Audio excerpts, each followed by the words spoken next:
up, guys? I'm here in Fresno, California, in Forestiere Underground Garden. It was built in 1901 by a Sicilian immigrant. Now let's go and explore the history behind this famous lighthouse. Baldasare Forestiere was a Sicilian immigrant who came to America in 1901 to pursue his dreams of becoming a citrus farmer. Reaching Fresno, California, Forestiere crafted a subterranean complex of patios, grottos, and garden courts, all featuring arches and stonework using the local hardpan sedimentary rock.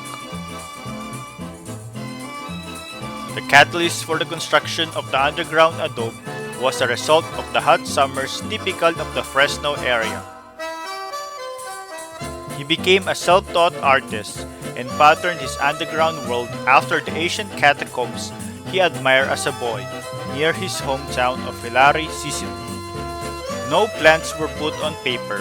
Each room and passageway was created in Forestiere's mind as he worked.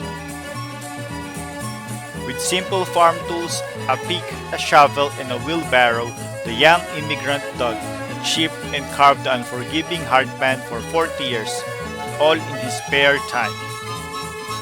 The hardpan, mortar, and cement are used not only for structural purposes but also for textual variety and beautification.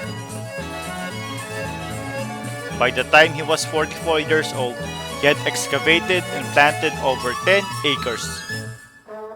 He ended up creating a complex of underground caverns, grottos, patios, and garden courts encircling his underground home. The various sections are interconnected with underground passageways and promenades, together with an auto tunnel approximately 800 feet long that winds through the gardens. It had a summer bedroom, a winter bedroom, a bath, a functional kitchen, a fish pond, and a parlor with a fireplace. Over his living areas, Forestiere built skylights that were covered in the winter with glass to keep out the rain yet allow in natural sunlight. To support the great mass of earth and to give permanence to his earthen sculptings, Forestiere used Roman arches, columns, and domes. In addition to his unique building methods, the humble immigrant was also able to plant multiple varieties of fruit-bearing trees and vines, up to 22 feet underground.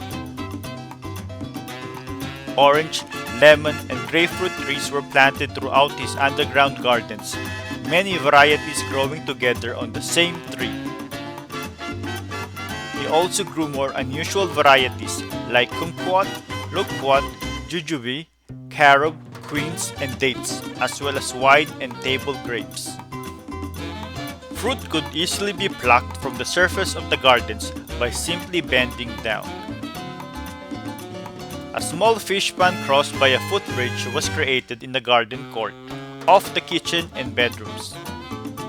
Also located in the gardens was an aquarium with a circular glass bottom through which tropical fish could be observed.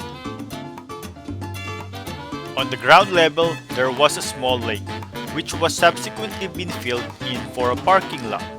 He continued expanding and modifying the gardens throughout his lifetime.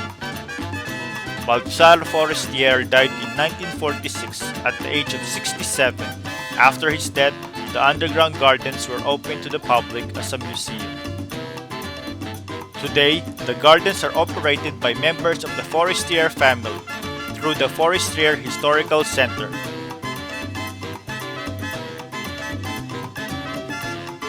And can be considered a spectacular and unconventional example of vernacular architecture. Now let's start the walkthrough. Since there's no video allowed, I will show you some pictures of the place. And then, darling, tell me when. Every moment's a day. Every day seems a lifetime. Let me show you the way to a joy beyond compare. I can't wait a moment more.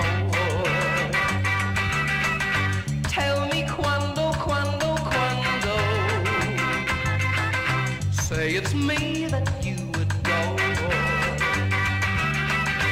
And then, darling, tell me when. Oh, my darling, tell me when. Dime cuando. Tell me. So guys, I hope you enjoy our tour of the Forestiere Underground Gardens. Until next time.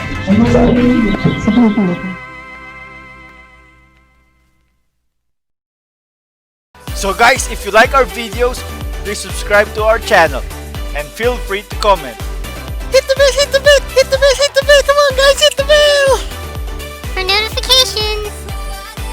And don't forget to share. And like.